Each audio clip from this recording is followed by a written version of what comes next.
Anoche estaba tratando de verificar por la declaración jurada de bienes de los funcionarios que la han presentado y los que no, porque la Cámara de Cuentas habilita en línea un sistema para uno verificar, tendría que ir prácticamente nombre por nombre, pero entonces yo estoy segura de alguien que llevó su declaración jurada de bienes porque nos comunicó a nosotros y no salía como que no lo había llevado, entonces eso me hizo dudar y dije, pues no está al día, si no está al día no me puedo arriesgar porque igual podría existir otra persona que esté en la misma circunstancia, que le haya llevado, que por una razón no la hayan subido, entonces no entré, pero hay gente que falta por llevar la declaración de jurada de bienes, es como una resistencia, que tú no entiendes, pero no tiene sentido. El que es electo a un cargo público o designado tiene que saber que lo primero es presentar su declaración jurada de bienes, y aquí lo explicaba José Horacio Rodríguez, no es difícil. No es verdad que eso sea una cosa del otro mundo. A veces es más bregada hacer un proceso para buscar una visa, y la gente lo hace.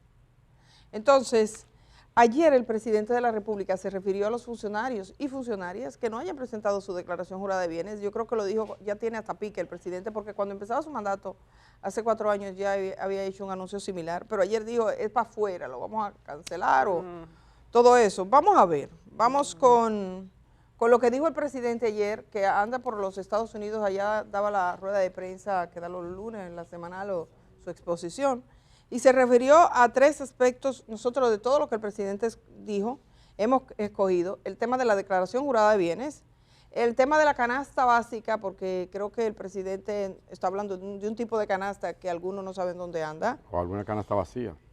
No, una canasta llena. Y el tema de los consulados. Vamos a empezar por la declaración jurada de bienes, señor director, lo que dijo el presidente. Estamos recibiendo un reporte y básicamente casi todos los funcionarios de más alto nivel, ministros y directores, pues han entregado su reporte, con unas excepciones. Es bueno saber que no todos tienen que hacerlo, porque los que continúan en el cargo, que ya lo presentaron, no tienen que hacerlo. Son los funcionarios electos, como es en el caso nuestro, de la vicepresidenta. Al llegar a República Dominicana tenemos una reunión con el Gabinete de Ética y Transparencia, y nosotros, si en 15 días, le vamos a dar un plazo de 15 días para que los que no lo han presentado a los diferentes niveles la presenten, y si no van a ser suspendidos. Y si 15 días después no lo hacen, van a ser cancelados. Tan claro como eso, y yo espero que prácticamente un enorme porcentaje lo ha hecho, pero tiene que ser todo, no puede haber uno o una sola persona que no lo haga. Ahí tienen la respuesta con respecto a la declaración jurada de bienes, que hay gente que se resiste, creo que casi la mayor parte de los legisladores ya habían presentado. Tenemos que hacer un corte, Germán, Indira, no, para ver, para ver quiénes han presentado o quiénes no. Es una obligación que yo no entiendo por qué la gente pone esa resistencia. Sí, y debe haber consecuencias, como exige participación ciudadana. Como dice la ley 311-14 dice exactamente lo que debe pasar.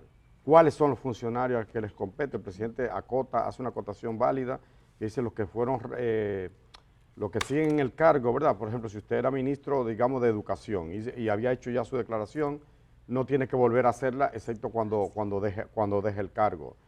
Entonces, no se explica, no se justifica para nada, excepto que haya alguna, no sé, algo turbio o algo raro en el asunto ahí. Esa resistencia no tiene explicación. Dicen algunos legisladores que le pusieron cosas nuevas. Bueno, ya ese es un argumento. Pero a estas alturas no debería haber ni un solo diputado, ni un solo senador, ni un solo alcalde que no haya hecho su declaración jurada de bienes. Porque ¿qué ocultan? La otra cosa que me parece a mí tan pertinente como esa misma, de la declaración en sí, es que se verifique, que no recuerdo un caso en que a alguien le hayan dicho, mire señor, usted declaró que tiene 200 millones, pero resulta que hemos investigado y usted no tiene ninguna base. Eso es como una intención de lo que usted aspira a tener o ha soñado tener. Entonces, eso también sería bueno que se hiciera.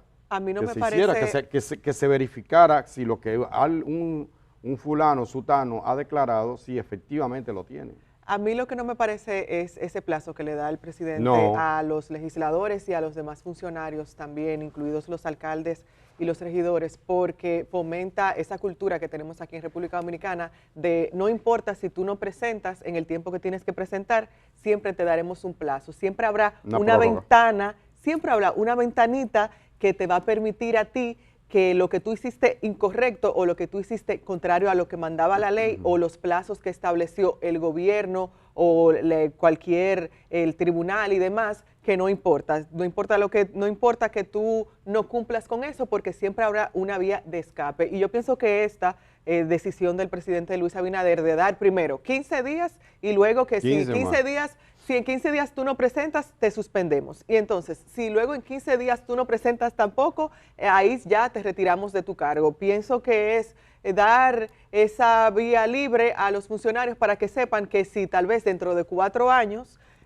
sea quien sea que esté de presidente, dentro de 4 años pasa lo mismo, digo que no tuve tiempo para presentar o que se me complicó, etcétera, ya yo sé que no importa, yo no tengo que tener esa presión por entregar o presentar esos documentos a tiempo porque me van a dar siempre una vía de escape y sobre todo pienso que es un irrespeto a quienes sí entregaron a tiempo porque nosotros hablamos mucho de esos funcionarios que no entregaron en el plazo que indica la ley 311-14 y en el plazo que a su vez comunicó la Cámara de Cuentas. Criticamos mucho a quienes no entregaron, pero sí hay funcionarios que entregaron a tiempo o en el marco que uno podría decir que es considerable. Entonces a toda esa gente que perdió su tiempo, que pudo tal vez esperar un poco más, porque tienen ya 30 días van a tener para poder entregar eso. Y eso va a ser cuando Abinader llegue, porque Abinader está en Estados Unidos, llega el jueves.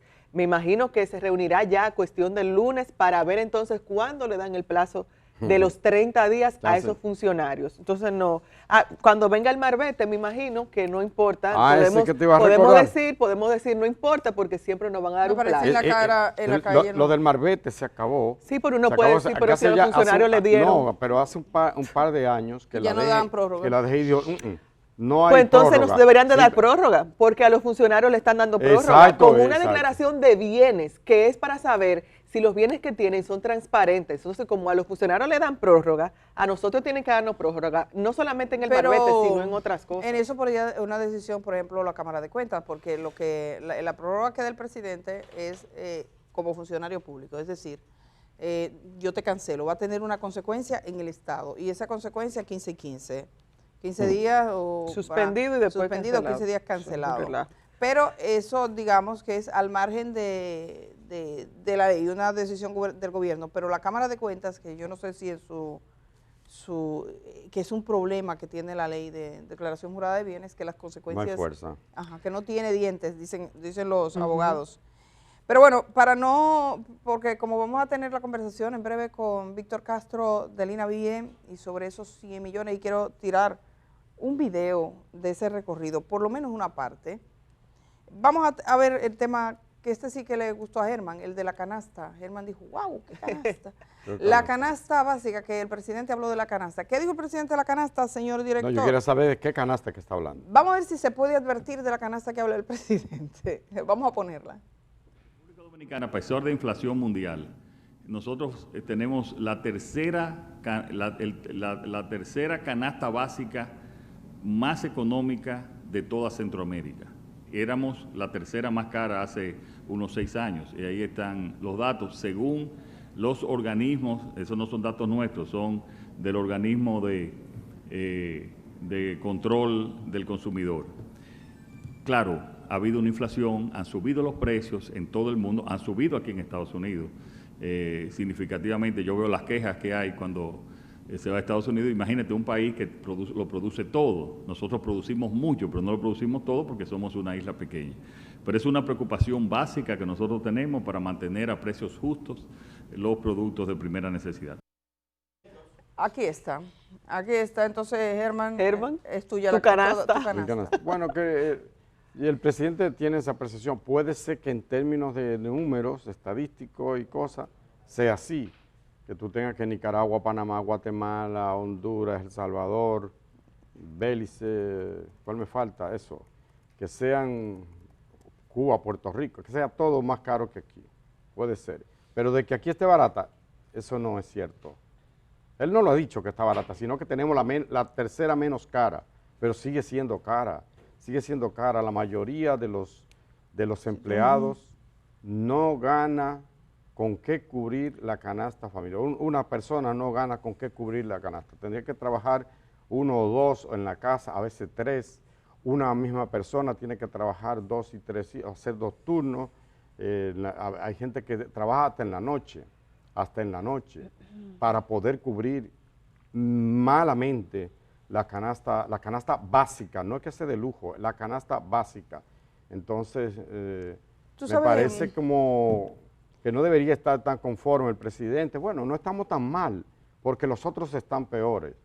Eso mal de mucho no es consuelo para mí, no es consuelo para mí, porque la verdad que la comida está cara. La verdad que nosotros tenemos un pollo a 100 pesos, alrededor de 100 pesos la libra. Germán, hay una nota. Lo tenemos, el arroz también caro. Hay una nota del periódico Listín Diario tan reciente, buscando una nota, digamos, con los datos de la canasta. De la canasta, que es del día 15 de julio del 2024, cuyo título era Canasta Básica Promedio alcanza los 45.255 pesos.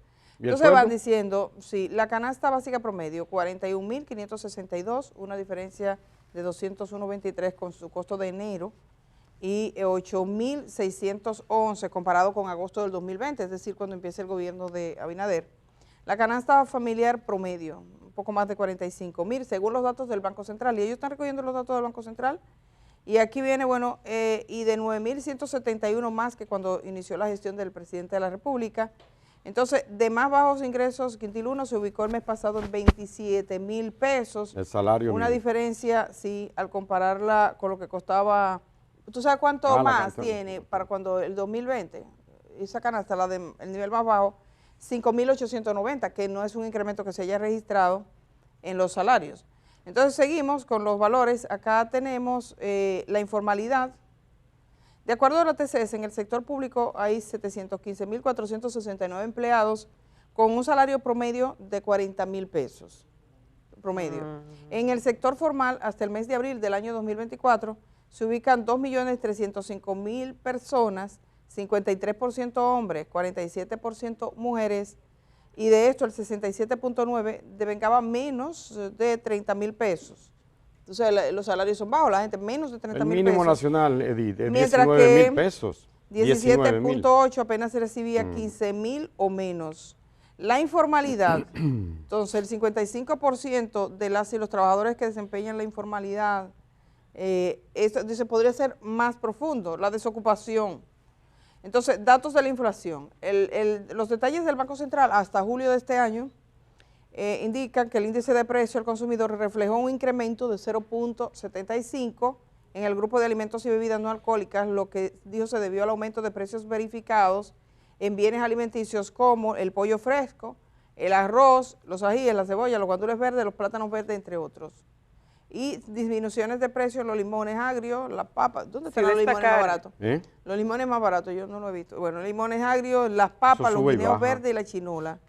Sí, y la chinola, señora, comprar chinola es una cosa de lujo. Sí. Destacar brevemente. Entonces, ahí están los precios que planteaba en julio. Destacar brevemente de dónde saca el presidente Luis Abinader ese dato, y es de una publicación que tienen en la presidencia de mayo de 2023, y refiere que según el último reporte mensual de la Unidad de Análisis de Mercado de la Dirección General de Protección al Consumidor de Honduras, República Dominicana tiene la canasta básica alimentaria más barata de Centroamérica y el Caribe, y en ese momento hacían una comparación con Honduras, Costa Rica, Panamá, El Salvador, Guatemala y Nicaragua, y dentro de esos países, República Dominicana resultó con la canasta alimentaria más baja. Sí, pero no, mira, hay que reconocer que el gobierno ha logrado cierta estabilidad, por ejemplo, en la tasa del dólar, aunque se ha ido deslizando un chin hacia los... Bueno, pero está estable.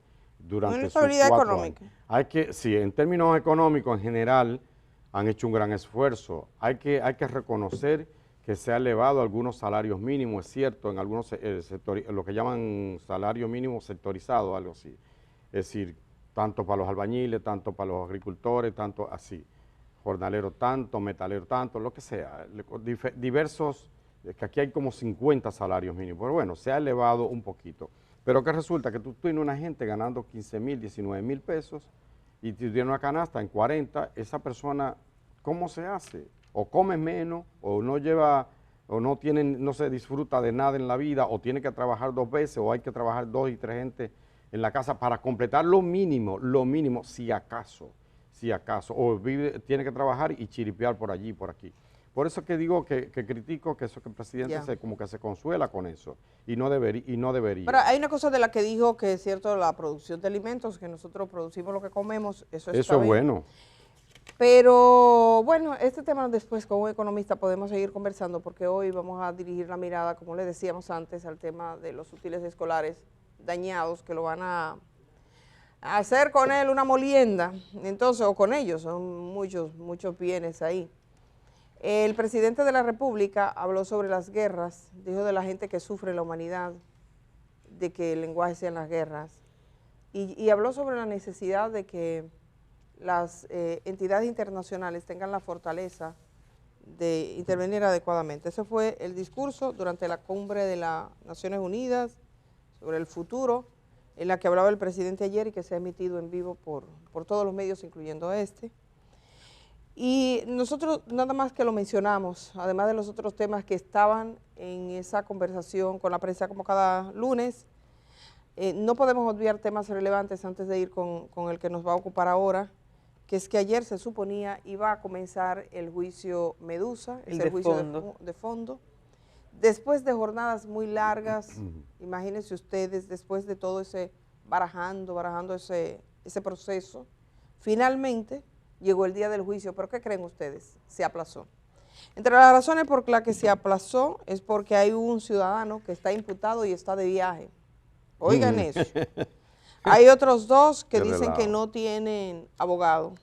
Indira, ¿puedes el que identificar? está de viaje, sí, lo tengo. El que está de viaje es José Miguel Estrada Jackson. Tenemos si la fotografía. Por favor, la imagen, sí, José Miguel Estrada Jackson. Y en el caso de José Miguel Estrada Jackson, él era el encargado de, Hay una foto José Miguel Estrada Jackson fue quien, es un empresario y él fue el número 22 en reconocer las acusaciones que le imputaba el Ministerio Público. Él aceptó en ese momento ser de los empresarios, pueden regresar conmigo por favor, y él es militar. ser de los empresarios, yo creo que hay un error por eso ahí. Sería bueno. Déjame verificar. Él reconoció, José Miguel Estrada Jackson, ser de los empresarios que ganaban licitaciones usando la falsedad porque presentaban documentos falsos para ganar esas licitaciones. Ese fue el caso del que dice que está de viaje. Entonces tenemos a Rafael Antonio Mercedes Marte, quien cambió de abogado. Él dijo que cambió de abogado, entonces solicitó que se aplazara esa primera vista y en el caso de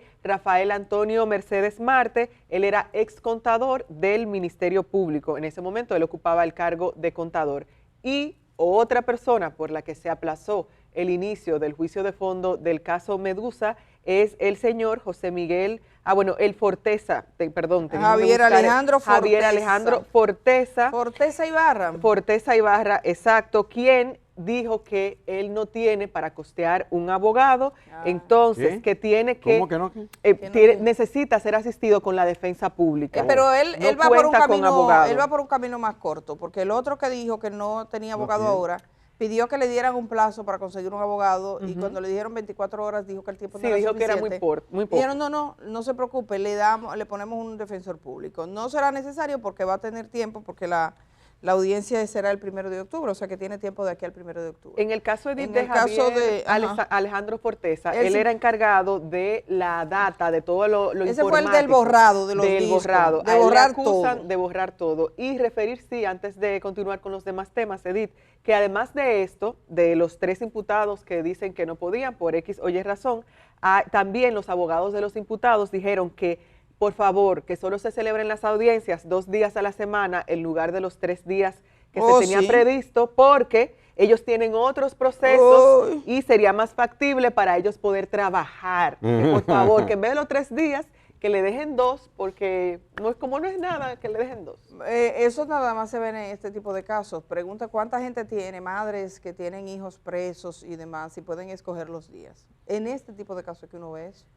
Pero ahí está. Pero en el caso de... es chistoso. Vamos a la audiencia hoy, los imputados, los que se han Decida. robado miles de millones de pesos, o que están en un caso, no quiere decir que fueron ellos que lo cogieron, pero bueno, están acusados.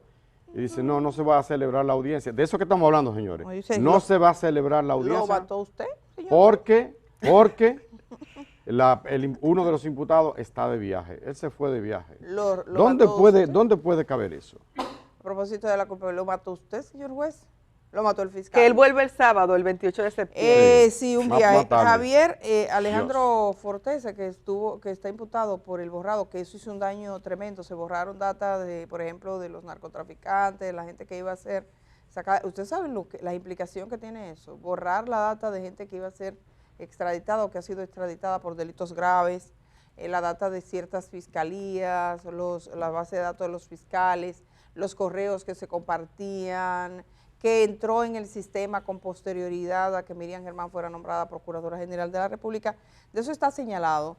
Y bueno, en ese caso, en el caso de él, yo recuerdo que también mencionaba un tema bastante molestoso, tomando en cuenta que viene de la Procuraduría, que era el tema como de cierto acoso, había una empleada, y eso estaba mencionado en las medidas de coerción, en el primer documento. Ya luego, cuando vino la acusación, yo no, por lo menos que alcanzara a ver, no vi ese dato, pero esa joven tuvo que abandonar el país. Entonces, ahí tenemos Medusa para el día 1 de octubre. Hay un tema que no queremos dejar de mencionar, es el caso de la Alcaldía de La Vega, porque ayer el PLD ha sido una rueda de prensa, está pidiendo que se realice elecciones, que no sea designado por decreto el alcalde de La Vega. A mí me parece razonable eso. Tienen que buscar una salida. Que pidan en el Santo Cerro porque hoy a la eso Virgen de la Mercedes que por eso favor molesta. le den No, un la alcalde. ciudadanía, porque eso molesta. O sea, tienes una vicealcaldesa que realmente la tiene ahí para nada, porque al final dice que recibió presiones y van a designar a quien quiera. Entonces, vamos a escuchar lo que está diciendo el PLD sobre la designación del alcalde de La Vega. El sustituto del alcalde que ha renunciado. En este sentido, el PLD le exige al gobierno y a su partido que todo su accionar sea ajuste a la Constitución y a las leyes, observando siempre el principio de legalidad que debe revestir toda acción de cualquier instancia del gobierno. La sustitución del alcalde renunciante de La Vega se hizo por el órgano competente el 22 de agosto, cuando el consejo de esa alcaldía designó a Joel Martínez, entonces secretario de esa alcaldía, conforme a lo que dispone el párrafo 2 del artículo 64 de la ley 176-07. Ahí estamos mirando la declaración de José Dantes, que es el responsable del área jurídica del PLD. Evidentemente la designación del alcalde de La Vega debería respetar algún tipo de principio democrático, tomando en cuenta que la gente fue y votó. Votó porque Kelvin Cruz fue designado ministro de Deportes, después se supone que tiene una candidata, en este caso, por como hay que tener paridad, entonces las mujeres aparecen como vicealcaldesa, candidata a la vicealcaldía y dice que recibió presiones, que es muy importante, tomando en cuenta no solo el caso específico de La Vega, sino en que todas las alcaldías llevan una candidata a la vicealcaldía y entonces resulta que eso no se respeta a la hora de la verdad. Ese es un tema sobre el que tendremos que volver luego. La Finjus, por ejemplo, está de acuerdo con eso que plantea el PLD, porque lo decía antes, que se haga un proceso electoral para escoger ese alcalde o alcaldesa en La Vega para que le den la posibilidad a los electores de ahí de escoger. Nosotros tenemos que irnos a la pausa. Estábamos hablando del tema de los útiles escolares. Hay un video que tiene que ver con los útiles escolares, que es el recorrido de útiles dañados, por favor. 100 millones de pesos a la basura en útiles escolares. Ese lugar yo no lo conozco porque yo estuve allá y no me salía eso. A esto sí, pero lo que salió primero adelante no. Era como una casa, ¿verdad? Un bloque. Aquí sí, yo estuve ahí en esa parte nada más. Entonces todas estas cajas, Edith, no, la que está al principio no, ese es trabajando actual, porque en ese almacén. Pero esta sí. aquí son cajas Y Vuelvan por favor de yo no nuevo sé, ajá, quédense ahí. Esas cajas son todas de mercancía dañada. Déjenla que corra un poquito Exacto. más adelante, por favor. La que está así, esa imagen que salió como esas casas de colores atractivos no forma parte del recorrido porque afortunadamente estuve ahí. Pero a partir de que se aparece el portavoz de INAVIE y Gliseydi Jiménez, a partir de ahí, Wow. es parte del recorrido y él le va explicando. Todas estas cajas que ustedes ven ahí son esos productos. Vamos a escuchar lo que ellos dicen, daremos 2 minutos de eso dentro del almacén. Es un lugar, yo no podía entrar porque, imagínense ustedes, ahí hay hongos, hay de todo, yo vengo de una neumonía, pero el olor es muy fuerte ya desde fuera, ¿no? Son productos dañados que están ahí desde el año 2013, acumulados, y que el INAVIE tiene que darle curso. Miren los zapatos, ahí el señor está mostrando, pues dejen los zapatos, me pongan a mí, pero la gente me ha visto muchísimo. Y entonces volvemos al principio otra vez. Eso dura 9 minutos, déjenlo, exacto, déjenlo a partir de ahí, no lo quiten, quédense conmigo nomás. Esos zapatos, esos uniformes y toda esa estructura está completamente dañada.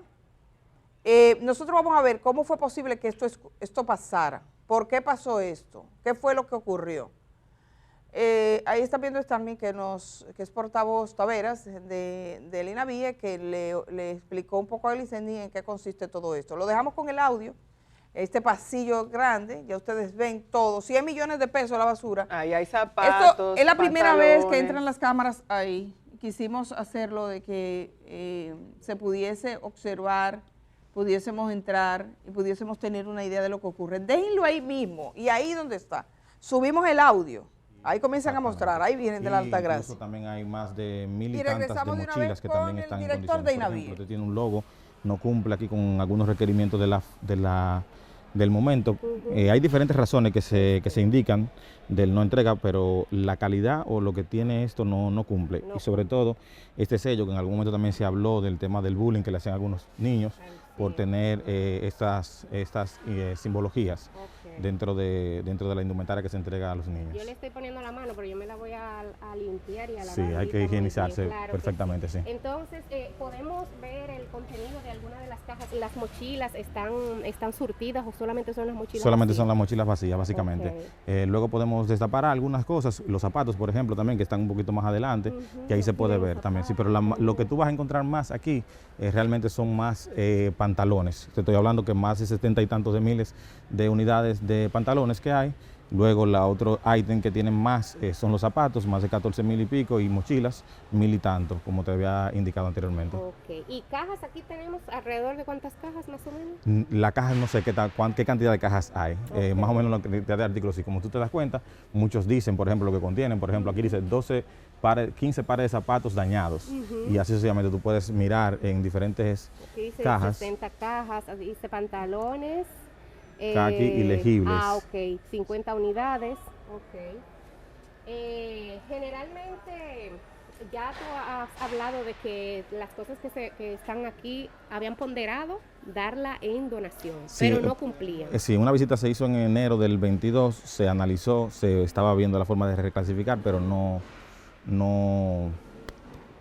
se determinó que cumplían. O sea, imagínate tú un pantalón que tú lo entregues y que a los 2 días se esté quitando, o que de la primera lavada ya no sirva. ¿Qué va a decir ese beneficiario, ese padre, esa madre o el mismo estudiante también que le han entregado? Entonces la mercancía realmente no cumplía con condiciones mínimas para ser entregada. Ninguna de esos ítems que hemos mencionado, o sea, ni los pantalones, ni los zapatos, ni las mochilas tampoco que están aquí contenidas. Muy bien, la persona que estaba encargada de almacén, según lo que hemos leído en la prensa escrita y lo que hemos visto en los medios de comunicación, dice que se vio obligado a recibir la mercancía por una orden superior. ¿Se sabe quién fue que dio esa orden superior?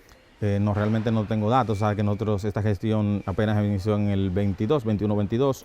No sé de quién pudo haber provenido eso. Si hay un conduce, que es lo que nosotros tenemos como evidencia, donde se indica que no se recibía bajo un conduce provisional que no había sido, o sea, ese conduce provisional se emitía porque no se había determinado la calidad de la mercancía que se estaba recibiendo. Eso sí está contenido, pero esa otra información realmente no la tenemos. Bueno, pues vamos entonces a destapar alguna de las cajas Sí. para que nos muestren el contenido que tiene.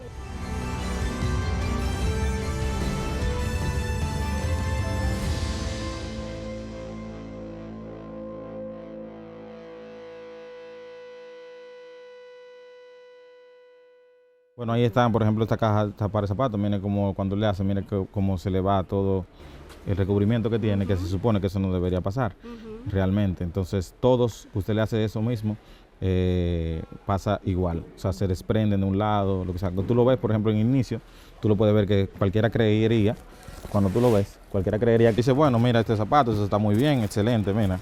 Oh, sí, pero mira, como que tiene todas las condiciones, sin embargo, primera pisada, Sí.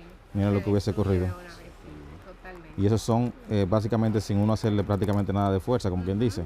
Imagínese una persona que estuviera pisando esto. O sea, ¿cuál fue la condición? Así está esa caja. Hay otras que están en otras condiciones, tal vez un poco peores, pero que están dentro de todo este montón de cajas que están aquí, y por lo tanto esa fue la razón por la que esos útiles, muchos padres podrán decir, bueno, ¿y por qué no lo dan? Porque hay mucha gente con necesidades, sí, realmente, pero que, o sea, no vale la pena entregar un útil que tenga esa condición. No, para nada. Y entonces el problema generalmente que tienen los pantalones es la calidad de la tela y el logo que tiene.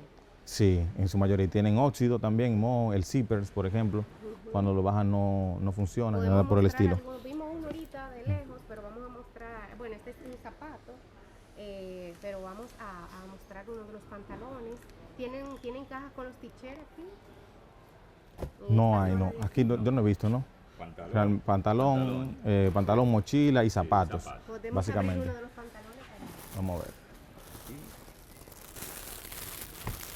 para mostrar nuevamente un poquito más de cerca la calidad de las telas y esos detalles que han impedido pues la parte de la distribución por la misma carencia que tiene la pieza? Ahí está, por ejemplo. Su pantalón, una tela súper fina. Básicamente un logo acá en la parte trasera. Cumple. Entonces este cargamento llegó desde China. Esa es la información que se tiene preliminarmente. Las cajas, la mayoría también, eso es lo que indican. Si ustedes se dan cuenta, todas dicen, la mayoría dicen made in China o hecho en China. Si lo podemos ver aquí. Y así en diferentes unidades que se Bueno, tienen. próximamente todos estos bienes que están mirando aquí van a ser triturados. Me dicen que es la opción, al parecer, que están valorando. Está en nuestros estudios el señor Víctor Castro, que es el director de INAVIE. Estos productos están ahí desde el año 2013. Vamos a ver todas las preguntas. Hay gente que está formulando su pregunta, así que por favor, cualquier inquietud que ustedes tengan la pueden manifestar en nuestro chat en vivo a esta hora de la mañana. Son más de 100 millones de pesos que se irán a la basura. Vamos a hacer la pausa en este momento. Otras imágenes más las seguiremos viendo cuando regresemos de la pausa que haremos ahora, y ya estaremos acompañados del señor Víctor Castro.